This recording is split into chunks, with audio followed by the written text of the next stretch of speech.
Hi, Charleston. Gene D'Agostino, Cristo Rey Charleston. We've been hearing from the community about how much you like our videos, and that's great. But we thought we'd do something a little different. Since Cristo Rey is involved in impacting the lives of families and students in the Charleston area, we thought we'd bring you stories of other groups that are working in the community. Today, we'd like to feature Kids on Point. Kids on Point has an extensive and long-term program. It ranges from elementary school to college or vocational certification. It assists students in life skills, supporting them in their educational efforts, and also providing insight for career development. Like Cristo Rey, they change lives. Today we'll be hearing from the director of Kids on Point, Lauren Herterich. And I also want to thank Mary Runyon, who did the research for this interview. And I want to thank the interviewer, Jermel, president, who is president of Day Foundation. So let's join them now. I think you'd find this pretty pertinent and inspirational. Thanks a lot. First, I want to thank you for taking the time and coming and doing Day TV and talking about Kids on Point. Tell us about yourself and tell us about Kids on Point. What is that all about?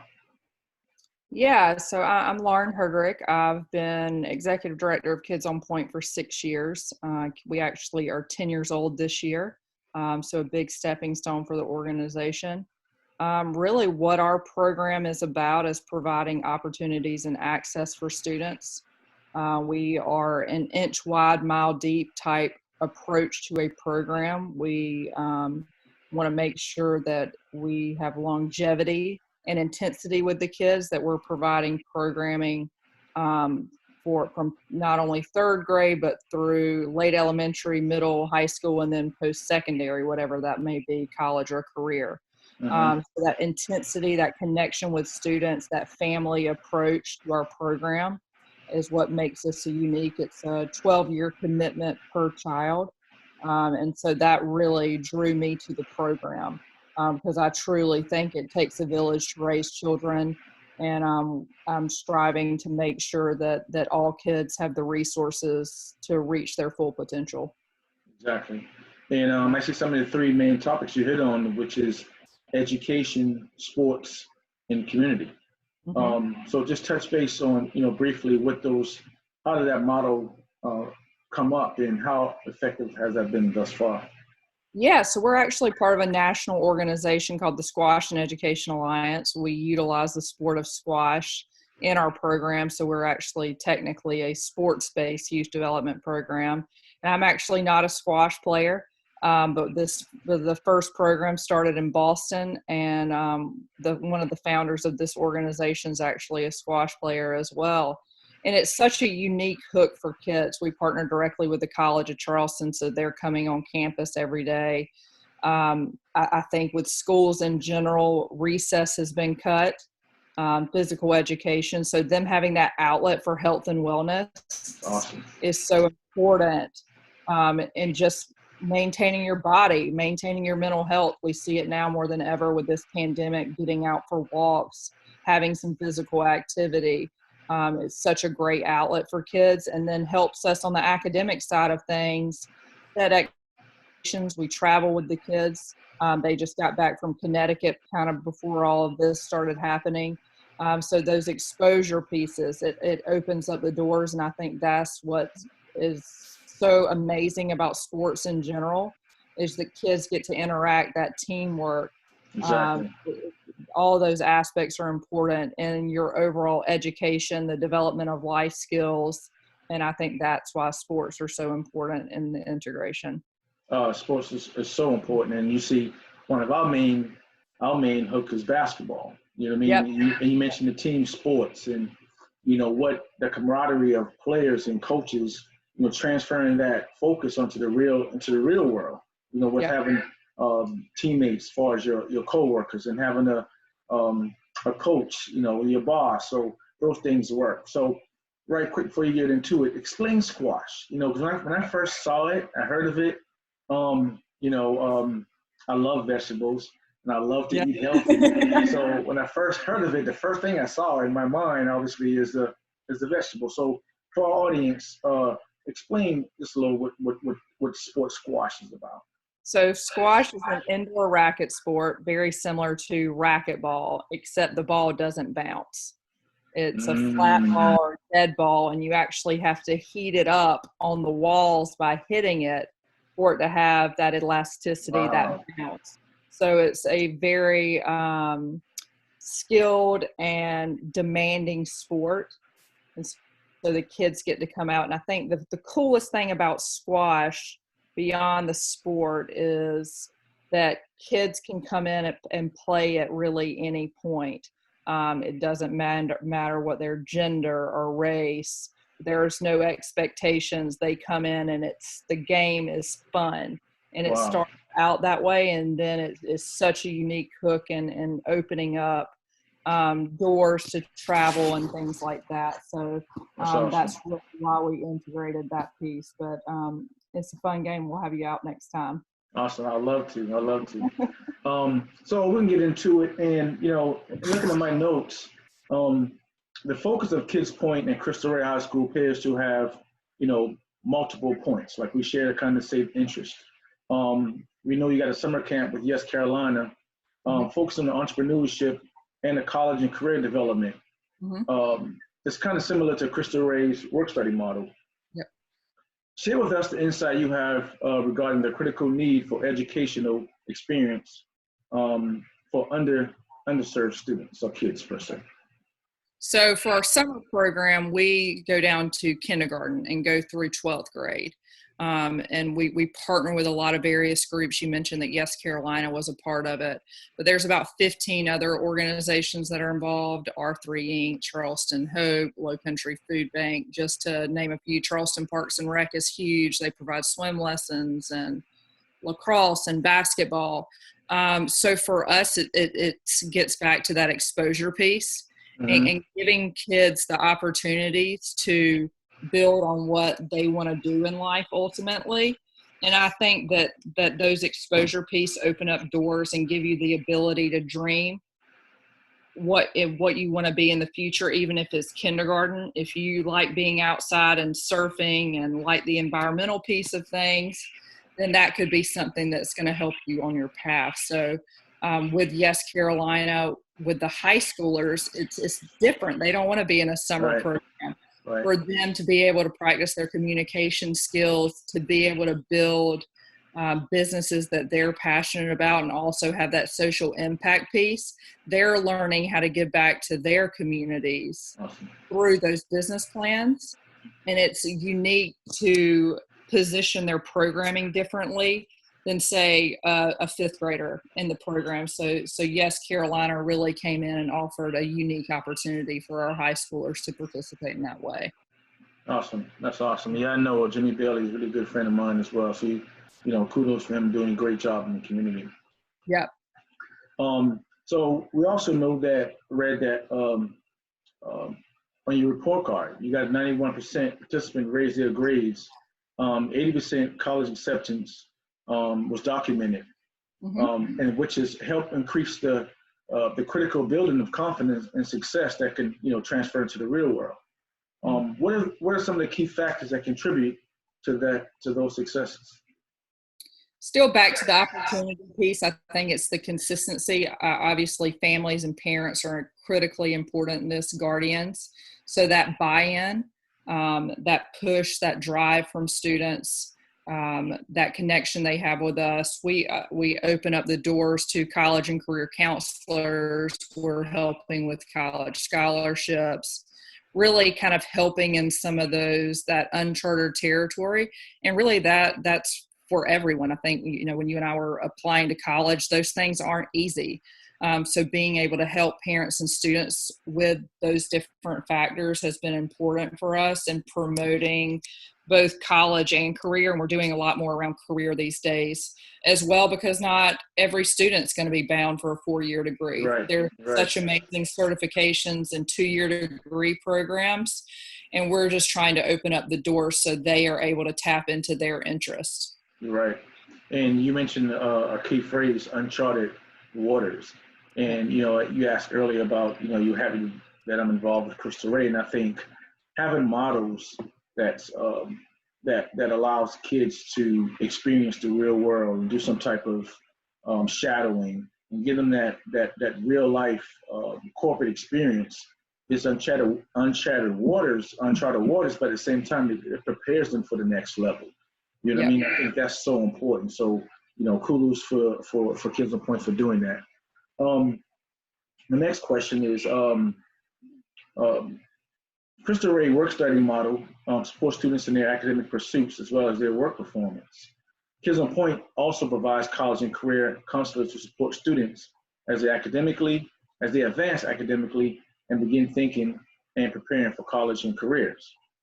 Are there some success stories that you treasure that you would like to share with us in the last 6 years you were involved with Kids on Point?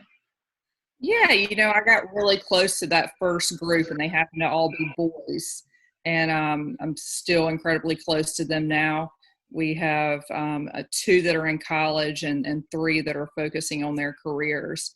And just seeing them at that point in time, we recruited starting in the 6th grade, to see them develop and grow into young men and to see what they are wanting to become and their paths has been super cool to watch them grow and develop. Jerry is someone, his sister's also in the program. He wanted to be a engineer, is at Clemson right now, but now has shifted to construction management and wants to focus on flooding. So he has an internship with the construction team of the African American Museum this summer.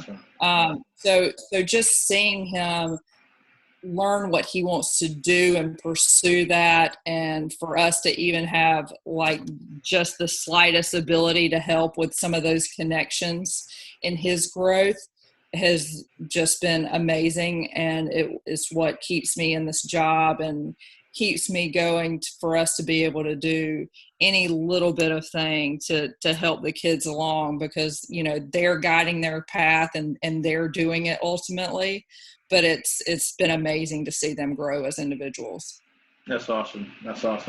And good friend of mine, Michael Moore, is doing a good job with the African American Museum as well. So I think that's a wonderful piece for not just how the history of it, but just for the kids to know what what the past looked like and what the future holds. I think that's awesome.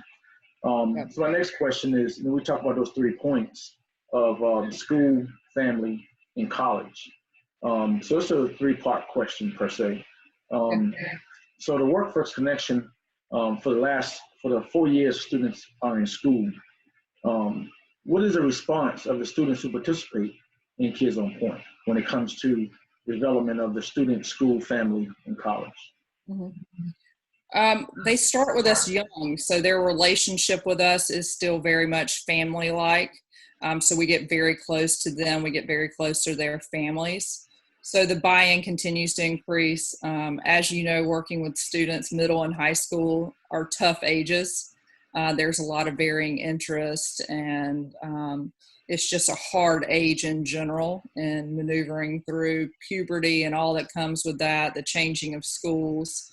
So we try and engage our high schoolers on a different level and really find what they're passionate about and help them guide their own course. So we have a kid that's, for instance, that's interested in being in the automotive industry. What doors can we help open up so he's exposed to the different things that industry offers? Does he want to work with someone like Volvo, or would he prefer to be a mechanic?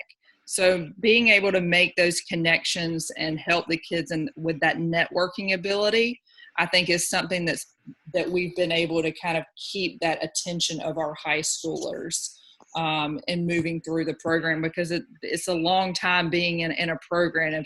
If we continue doing the academic and the squash piece without anything else, I think that they would lose their interest. So there's varying levels of what we're doing in programming to really keep them engaged in the program.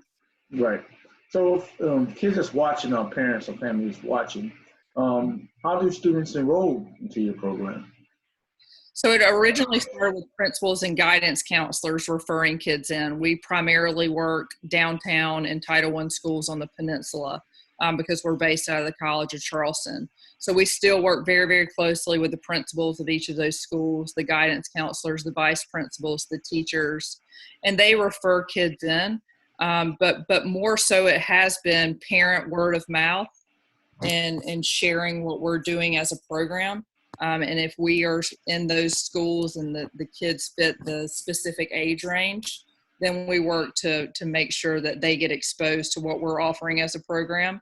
There, we have in place a 6-week try it out process, not a tryout process, try it out, where they get to come in, both kids and families, and get to know us, get to know about the program, because it's not going to be the right fit for everyone. Right, not everyone wants to be on an athletic track and participate in sports. We let them come in and see what we're all about during that 6-week time span and have individual meetings with them of what our plans are, where the accountability falls with Kids on Point, and what we're looking at with them. So attendance is a big requirement for us that, we're wanting to see the kids 4 days a week, if not 5 days a week. So making sure that parents are aware of everything that we're expecting and they know what's going to come from us as well. Yeah, I think that parental piece is so huge in anything you do, because kids need that support and they need that involvement from their parents. And do you have a pretty a good feedback from your parents and the kids that's in your program? Yeah, we have about 6 parent meetings per year, so we all break bread together. Awesome. We give kids awards. We also have Saturday sessions where siblings can come out. We also give siblings preference in the summer program that might not be of age to participate in our program.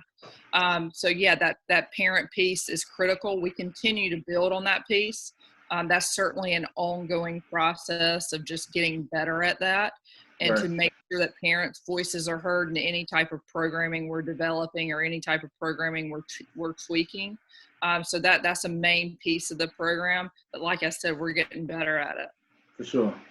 And back on the Cristo Rey, we're conducting a feasibility at this time to verify the need of Cristo Rey in the Charleston area. Right. It's amazing how much your work in the Kids on Point nonprofit parallels the mission and vision of our high school model. Do you think that families and students participating in Kids on Point will be willing to complete a survey if we explain the plans for high school opening in 2021 and a corporate work study for them? Do you think they'd be interested in helping us get us more information of bringing the school here? Because we need the community's input. With organizers, families, and students. Would that be something Kids on Point would help us with in identifying that? Yeah, no doubt. I spoke to Joe, and we're more than willing to help in that regard. I think any type of educational opportunity for kids, and Cristo Rey has an amazing foundation of what they've established already in other cities. And Charleston needs that. South Carolina needs that. So yes, I think our parents are invested in their kids' education and want to see that we're doing a better job of addressing resource disparities in this town, in this state.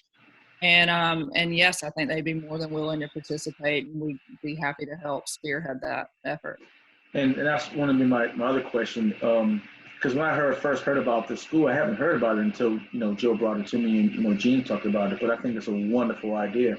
What's your take on the model, and do you know of any models across the state that you can kind of talk about, or this is kind of new to you as well? Yeah, this is the first time I'm hearing of Cristo Rey. I think our community in general have some negative connotations when it comes to charter schools or any outside models coming in. So I think that these community plans and these assessments are pretty critical in bringing any type of new school. You have to develop the trust with families and let them know that if you're coming in and you're going to offer these opportunities to their kids, that you're not going away, that Right. you're going to meet them where their needs are in the form of transportation, in the form of support that comes up, and that that buy-in is such a big piece, particularly just in the Charleston community in general. There have been models that have come in and worked, and others that haven't. And Cristo Rey is working in underserved neighborhoods with underserved populations, and those needs are critical to assess in developing the school, not only with the location that you would put the school, but just making sure that all the pieces are there to meet families where they are, and then you'll get that buy-in and be great. Be a great app. And you mentioned, that staying put and being in the community long term. I also see that you guys have a 10-year anniversary that was postponed because of the pandemic. Tell the community about that and what's that all about, and tell us the new scheduled date, if you like. Yeah, so that's our 10th year anniversary. Really exciting time for us. We're making a lot of positive programming changes, and we've been a part of the community for a long time. So that event was originally scheduled for May 8th. Obviously, social distancing and COVID-19 had different plans for us, as with everything that's going on right now and the closures. So that date's moved to September 18th. And we're just really just celebrating our kids and families and the program, and want to continue. And, I think it should be every nonprofit's aspiration to be in business one day. And know that there's no educational disparities, and that all the kids are on equal playing ground when it comes to education and life. But right now, South Carolina and Charleston have a long way to go. So we look forward to being a part of the landscape for the coming years. That's awesome. In closing, Lauren, like I said, I read that you guys do a lot of your services on the College of Charleston campus, correct? Which is my alma mater, which I have a lot of love for. Tell the community how they'll be able to support Kids on Point. How does that happen? I see you have a donation link on your website page, but tell us what that looked like. Tell the community what that looked like. Yeah, there's a lot of ways to get involved with Kids on Point. There are volunteer opportunities. There's in-kind ways to get involved. We're normally there for programming 4 days a week, Monday through Thursday, from 3 o'clock to 6:30. So you could come in person and volunteer. We have an amazing College of Charleston volunteer base. We work with 13 different departments there. So we have a great foundation, but always can utilize additional support. If you're a business and you'd like to get involved in providing internship or career opportunities for the kids, we'd love to speak with you. And then, of course, there's your traditional donation. Nothing is free. We're always putting on programming and traveling with the kids and offering field trips and supplies. And we're doing remote learning right now, and offering resource kits for the families, and assisting with food and making sure that all the basic needs are met. So those donations are really pushed to our families. And you can go to our website at www.kidsonpoint.org if you'd like to make a financial donation. Awesome. Well, that concludes our questions for the day, Lauren. We really appreciate your time, and JTV appreciates your time as well. Is there anything you wanted to say? Anything you want to leave for the audience? Yeah, thanks for all you do. And like I said, we're here to help. We're here to help connect to the community. You do an amazing job, and always have, and giving back to the community. And I'm excited to continue our work together. So please let us know how we can help and partner. Will do. Thank you, and you enjoy your weekend. You and your family stay healthy. I look forward to seeing you in person soon. For sure. Thanks. Bye-bye.